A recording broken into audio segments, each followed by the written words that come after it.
So you've decided on what you want to invest in, but the next question is how much you invest in it and how often. Well, look no further, guys. This video is going to go step by step how you get to that answer.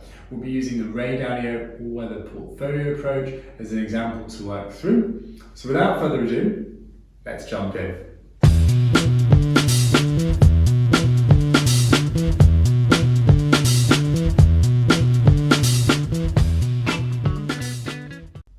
Hi guys, my name is James Corsia and welcome to the Money Paradox podcast. We're all about helping you become financially free so that you can focus on what you really want from life. Today's video is all about how to decide how much to invest in your chosen approach and how often. So there's two things you want to be thinking about. What is your end goal and what is going to get you there? And secondly, what's available to you right now and what can you work with, okay? You want to be bringing those two together at the end and then from that place decide on the answer to how much and how often. So, your end goal. What do you want from life, guys? Okay, just generally and in the way of money. If you don't know that, I really encourage you to go out and find the answers to that. I know sometimes it can sound a bit difficult if you're not quite there, but I really encourage you, the more you know what you want from life and how you want your life to be, the better able you are to go and get it. I'm going to link in the show notes to other videos on that particular area if you want to dive deeper.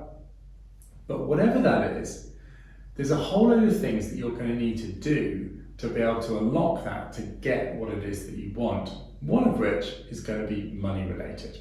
Now, usually people land on an amount of money each month, okay, by a certain age. So then the next question is, well, if that's what I want, how am I going to get to that? Okay, so let's take the Ray Dalio all-weather portfolio approach. Well, the idea is that you invest money into that approach, either regularly or one-off, and then over time, that fund, that portfolio, builds in value. And it builds in value to such a point that you're able to take money out of it and it's going to either stay the same or go higher even when you take out what you need from it. So let's say you need £2,000 a month. Well, if that portfolio is so big that when you take £2,000 a month out of it, it's either staying the same or still going up higher, then you've got what you want, right? You've got a vehicle to be able to fund the life that you want, okay? So that's the kind of principle behind it. Well then, how do you actually work out figures around that? So I've got a cool little tool that I'll link to in the show notes called the Financial Freedom Scenario Plan. And effectively you put in some information and then it tells you how long you're likely going to need to take to get what it is that you want. So you put in your current age and how much you are, planning to save each month, okay?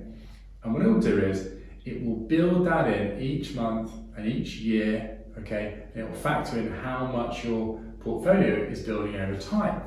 The next thing to think about is, well, what's the return going to be on that money that you're putting in? Well, in the Ray Dalio all-weather portfolio approach in the last 40 years, it grew by 9.8% on average, okay? Now that's no guarantee it's going to happen in the future, but let's just assume that, okay, for this particular example, all right? So that would be the return that you put in. But also bear in mind inflation. Over time, the value of your money diminishes. So on average in the UK, inflation's been about 2.5%. So once you take off inflation, let's say that leaves you with a 7% return, okay? So if it's building by 7% in a real basis, okay, then it's going to assume a 7% return on the money you're putting in there, okay? Because that is going to build your portfolio as well, right? And over time, you'll see the figures getting bigger and bigger and bigger.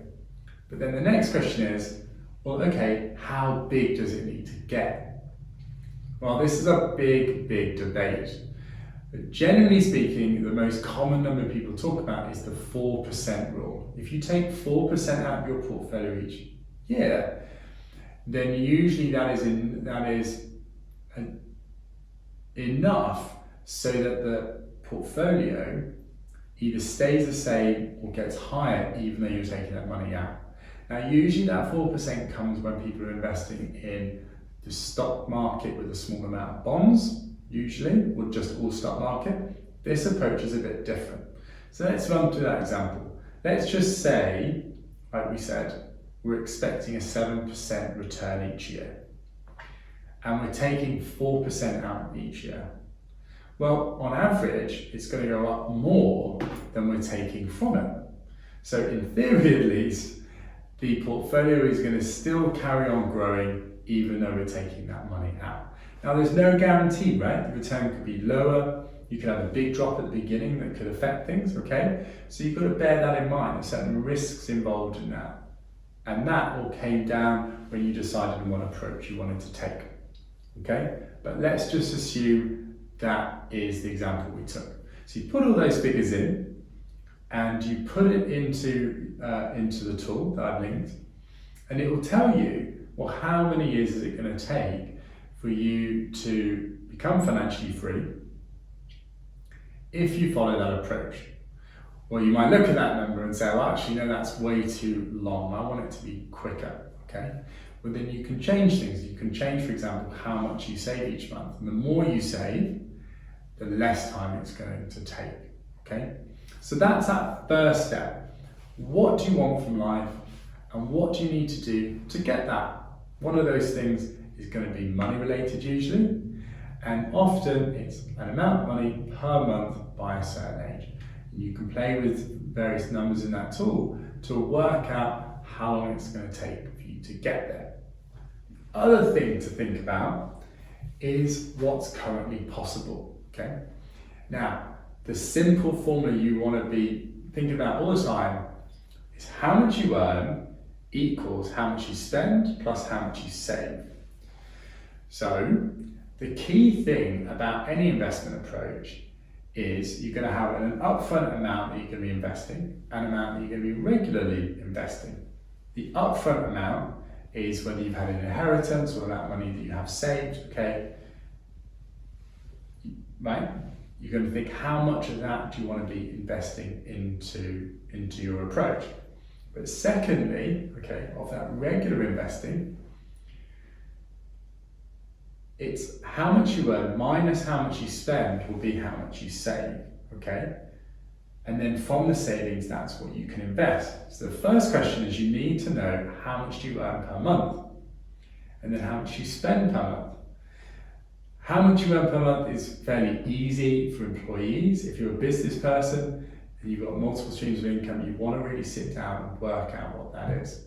Secondly, how much you spend. And don't just assume here, a lot of people, it's often a lot more than you realise. Best way to do that is go look at all your bank accounts, how much you're spending, and just add it up. Just very, very simply add up how much you spend each month, say on the last kind of 3 months. Money Dashboard is a great tool which I'll link in the show notes. I'm just going to make a little note of that so I can reference for you. If you've got lots of different accounts that you spend on, Money Dashboard will bring it all together and you've just got one place to add it all up. Okay, so then you know how much you're spending and how much you're earning. Then the difference is how much you have available to save and therefore invest. But within your savings, there's kind of 2 key areas. There's your long-term saving, spending, and then there's the saving for financial freedom. And it's important you distinguish the two, because if you take all your savings and invest it, okay, what will happen is occasionally something will come up where you need those savings and you'll be drawing from it. Let's say a big holiday or an emergency. If you don't think about long-term saving spending, then what you'll do is you'll keep drawing from your financial freedom fund, and it's going to kind of erode it, and it's going to start going down and then you're going to lose control over it. So you want to think, well, how much that savings is for genuine needs, like building up an emergency fund or holidays, right? And how much is actually what I want to be putting for long-term financial freedom, okay? Once you've calculated that, you're going to have a number. Now that number, guys, for you, some people might be negative because you're spending more money than you're earning. Okay, well that's a different subject and you want to be working on that. And I know that sounds kind of silly, but if you're in that situation, the most important thing is to address that equation, to work out what needs to change so that starts to become positive. Or it might be zero. You might say, well, how can I, James? You know, I'm spending as much as I'm earning, I'm really struggling here. Well, just think, if tomorrow, if you earned £200 less per month, okay, you'd kick, you'd scream, you'd shout, you'd be frustrated. But ultimately, you would get by. You would still be alive, you'd still have food on the table, right? For the vast majority of people, if your income reduces, you're going to make it work. And that is a really good principle to think about when you're looking to try and free up money to save or put more money to saving, okay? Think, if I had to, what would I do? And Rich Dad Poor Dad talks about this concept of pay yourself first, and it's really, really true. It's a very good concept. Instead of paying all your bills and so on first and then think how much you got left to save for yourself, opposite. I want to save 200, 300, £1,000 a month, and then whatever I've got left, that's what I'll use to address everything else. Okay. So first thing is work out what you have available to spend right now. Sorry, not spend, to save towards your investment each month. Okay, and carve that out, and that will be the number you start with. Okay, if it's zero or negative, you want to be working out ways to increase that figure so it's positive. And once you pick that number, you just want to get going. Okay, just get going on that figure each month so you get into the routine, the habit of it. Because 80% of this is getting into the process. A lot of people just never start because they're like, I can't, I don't have enough money to do it, or it's not big enough, what's the point, you know, it's such a small amount. But guys, it's the process of each month taking that money, saving it, investing it, seeing it progress, learning how it works. And through that, you become stronger in your ability to be able to do it going forward. And as you earn more money and you get more opportunities, you're building on a system that's already in place, okay? Then lastly, bringing the two together, okay, you'll have a figure that you're doing right now, and you'll have a figure that you want to ultimately do to become financially free by the time you want to. And those numbers may not correlate. So you might be saving 200 a month now, but you know that you want to be saving 500 a month to investments to get to what you want, okay? So there's a big difference. So then you at least know what your end goal is, okay, what you want to be getting to. So then as you're investing the 200 a month, you've got your system set up, it's going, right? The whole process is in motion.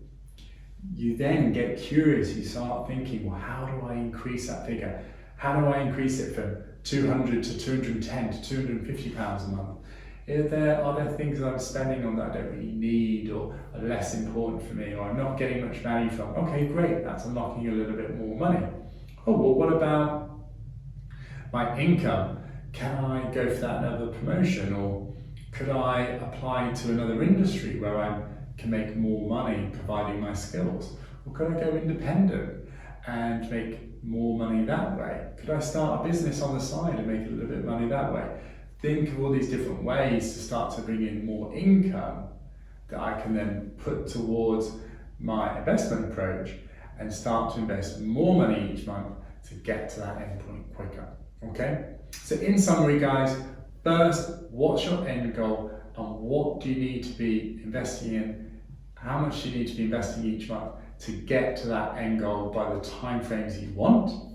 Secondly, what is currently possible based on your current setup, okay? And get going on that just so the process is in place and the wheels are in motion and you're on track and you're moving forward. And then lastly, what can you do to bridge the gap between what you're currently doing and what you want to be doing to get there in the time frames you want to be doing? And there's a whole lot of things you can do to do that. So guys, I hope you found this video useful. If you did, please do like it and subscribe to see the videos each week as I bring them out. If you think others that you know would benefit from it, please do share it. If you've got any questions or comments or feedback on this video, I genuinely would love to know about it. Let me know in the comment section below. If you want content on other topics addressing, let me know as well. More than happy to do that. Guys, I hope you've had a great day and I'll see you next week. Bye-bye.